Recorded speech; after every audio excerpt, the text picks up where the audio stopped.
أعوذ بالله من الشيطان الرجيم. بسم الله الرحمن الرحيم. ولا تهنوا ولا تحزنوا وأنتم الأعلون إن كنتم مؤمنين. إن يمسسكم قرح فقد مس القوم قرح مثله وتلك الأيام نداولها بين الناس وليعلم الله الذين آمنوا ويتخذ منكم شهداء والله لا يحب الظالمين. وليمحص الله الذين آمنوا ويمحق الكافرين. آمنت بالله صدق الله مولانا العظيم.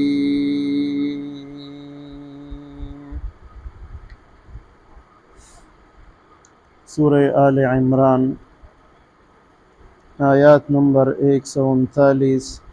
140 141 سلورم پارہ. دا آیاتون مبارک هم د غزوه احد متعلق دی چې کله په غزوه احد کې مسلمانانو ته عارضی شکست ملو شو او اویا کسان هغه شهیدان شو. د نبی علیه السلام یو غاښ مبارک شهید شو، مخ مبارک زخمی شو، بدن مبارک نوینی روانی دی او بیا په داسې حال کې یو صحابی حضرت مصعب ابن عمیر رضی الله تعالی عنه چې هغه د نبی علیه السلام هم شکلو هغه شهید شو. نو کافرانو افواح ورکړله چې نبی علیه السلام شهید کړی شو. دې سره د حضرات صحابه کرام رضوان الله تعالی علیهم اجمعین حوصلې ډېرې زیاتې کمزورې شولې او په هغې باندې د دې اثر وشو او بل طرف ته ناڅاپه حمله وه د کافرانو د طرف نه. نو دا ناڅاپه حمله مسلمانانو برداشت نه کړی شوله. د جنگ د میدان نه یو طرف ته بل طرف ته منډې وهل شروع شو. نبی علیه السلام په یو وخت کې په داسې حال کې د جنگ په میدان کې ولاړ دی چې صرف 12 صحابه جان نثار صحابه هغه ګیر چاپیره ولاړ دي او د هر طرف نه د کافرانو زور او حمله نبی علیه السلام طرف ته ده. الله پاک د خپل پیغمبر علیه السلام حفاظت کو او نبی علیه السلام د جنگ په میدان کې آواز کو انا ابن عبد المطلب انا النبی لا کذب. زه د عبد المطلب اولاد یم، دا غنوسی یم او زه پیغمبر یم، دروغجن نه یم. نو ټولو صحابو ته آواز کو تعالوا الی عباد الله، اے د الله بندگانو دې طرف ته راشئ. دا آواز چې صحابه واورېدو فوراً چې کوم ځای ته رسېدلی و د هغه ځای نه واپس شو او بیا راغلل د میدان کې کلک ودرېدل تر دې پورې چې کافرانو میدان پرېښودو او هغې وتښتېدل. او به هر حال مسلمانانو ته په دې باندې ډېر زیات نقصان ورسېده په دې جنگ کې او په دې باندې هغې ډېر زیات پریشان و. نو د هغې د تسلی دپاره الله پاک دا آیاتونه مبارک نازل کړل چې تاسو سستی مه کوئ، خفه کیږئ مه، داسې کوم حالات چې دي نو دا د الله پاک د طرف نه دي او په دې کې بس تاسو د بعضې اعمالو د بعضې کوتاهۍ وجه وي څنګه چې 50 کسان تیرانداز نبی علیه السلام په کوم غر باندې ودرولی چې تاسو به په هیڅ حال کې د دین نه راکوزیږئ او هغې کې اکثریت کسان د هغه ځای نه راکوز شو چې کله جنگ د مسلمانانو په حق کې فیصله شو نو هغې خیال وکړو چې اوس دې ځای کې پاتې کېدل زموږ دپاره ضروري نه دي د نبی علیه السلام حکم موږ پوره کو صرف لس صحابه پاتې شو او خالد بن ولید رضی الله تعالی عنه چې دغه وخت اسلام نو قبول کړي هم دغه طرف نه حمله وکړله هغه 10 کسان شهیدان شو او لاندې په میدان کې حضرات صحابه کرام هغې مال غنیمت راغونډو نو دا خیال نو چې شا طرف نه به حمله کېږي ناڅاپه حمله وشوله دې سره د هغې حوصلې هغه انتهایي کمزورې شوې نو که تاسو ته کم زخم رسیدلی دی په دې جنگ کې تکلیف تاسو ته رسیدلی دی او یا کسان ستاسو نه شهیدان شوي دي نو داسې تکلیف د دې نه مخکې کال د بدر په میدان کې کافرانو او مشرکانو ته رسیدلی و چې د هغې نه اویا سرداران د کفر مردار شوي وو اویا سرداران تاسو ژوندي گرفتار کړي وو د هغې نه فدیه واخیستله او اکثریت هغې ذلیل او رسوا شوي وو نو چې هغې ته څنګه تکلیف رسیدلی و هغه شان تکلیف تاسو ته ورسېدو نو دا د الله پاک عادت دی او قانون دی چې کله یو فریق ته فتح او کامیابی ورکوي او کله بل فریق ته فتح او کامیابی ورکوي دا حالات دی بدلیږي را بدلیږي کله به څوک غالب کیږي کله به څوک غالب کیږي بل حکمت د دې دای بیان کړی دی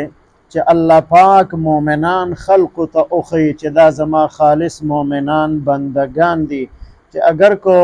عارضی طور شکست ملو شو خو بیا هم د جنگ میدان ته واپس راغلی دي او د جنگ میدان هم بیا د مسلمانانو په حق کې فیصله شوی دی او همدغه مسلمانان دي چې د جنگ په میدان کې زخمیان دي بیا هم ولاړ دي او چې کله نبی علیه السلام دی ته حکم کوي چې تاسو حمراء الاسد مقام پورې کافرانو پسې لاړ شئ چې کله دا خبر راغی چې کافرانو بیا د واپسې اراده کړې ده نبی علیه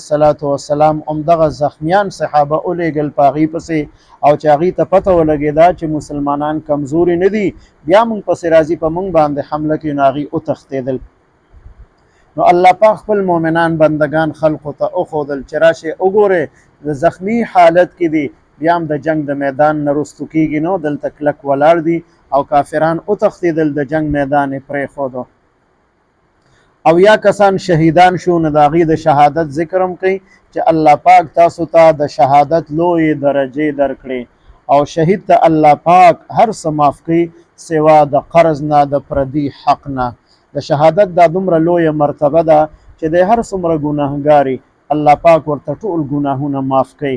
او چې څنګه د هغه وینې څاڅکي ځمکې ته ورسیږي نو د جنت حورې راځي او هغه وینو هغه څاڅکي اوچتوي او د جنت حورې د هغې استقبال کوي د دغې شهیدانو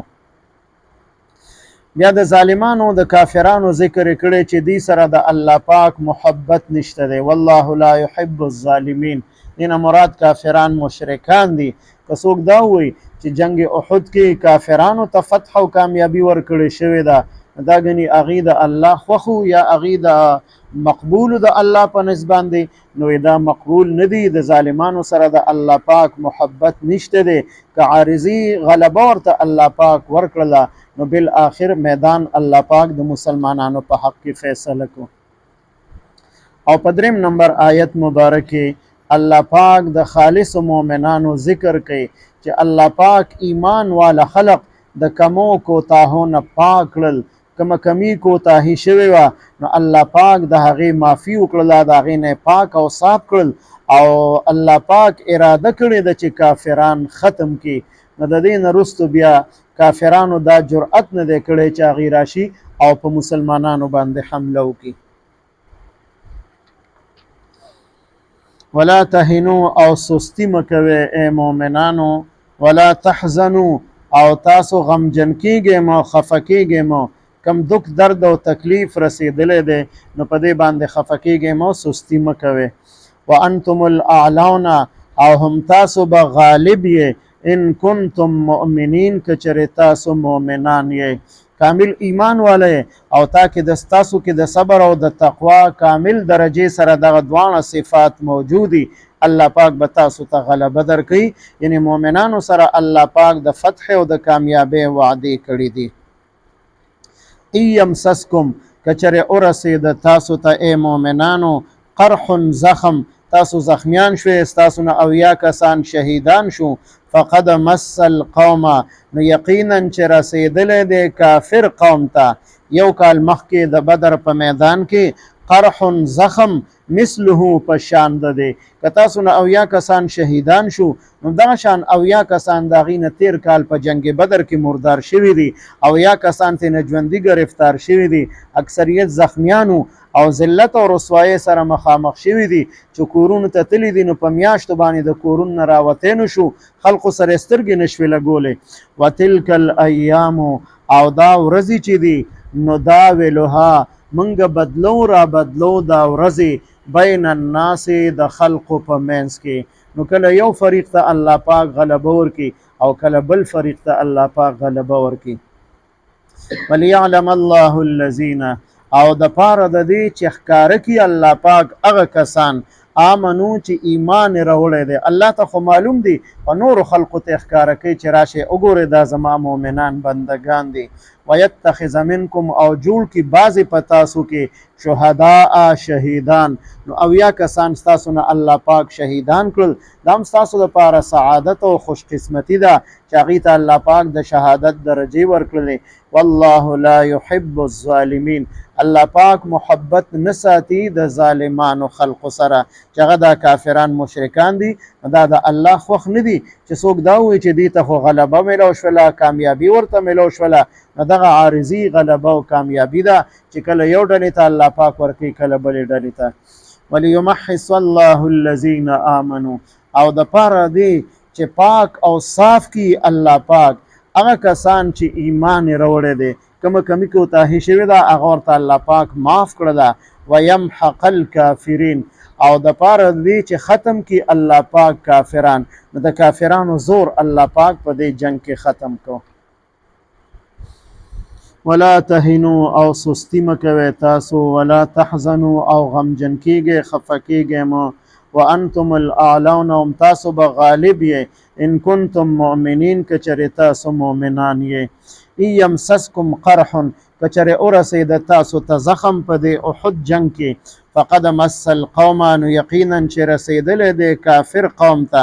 قرح مثله زخم پشان ده دی تیر شوي کال کې په جنگ بدر کې. وتلک الایام او دا ورځې نداولها دا مونږ بدلو را بدلو بین الناس د خلقو په منځ کې. وليعلم الله الذين آمنوا او د پاره د دې چې ښکاره کړي الله پاک هغه کسان چې ایمان یې راوړی خلقو ته یې وښیي. ویتخذ منکم شهداء او جوړ کړي بعضې کسان په تاسو کې شهیدان. والله لا يحب الظالمین، الله پاک محبت نه ساتي د ظالمانو خلقو سره. وليمحص الله الذين آمنوا او د پاره دی چې الله پاک او صاف کی هغه کسان چې ایمان راوړی دی. ويمحق الکافرین او ختم کی کافرانو لره. اللهم صل على سيدنا محمد وعلى آل سيدنا ومولانا محمد وبارك وسلم. رب اجعلني مقيم الصلاة ومن ذريتي ربنا وتقبل دعاء. ربنا اغفر لي ولوالدي وللمؤمنين يوم يقوم الحساب. ربنا اغفر لنا ولإخواننا الذين سبقونا بالإيمان ولا تجعل في قلوبنا غلا للذين آمنوا ربنا إنك رؤوف رحيم. ربنا هب لنا من أزواجنا وذرياتنا قرة أعين واجعلنا للمتقين إماما. وصلى الله تعالى على خير خلقه محمد وعلى آله وأصحابه أجمعين. آمين برحمته.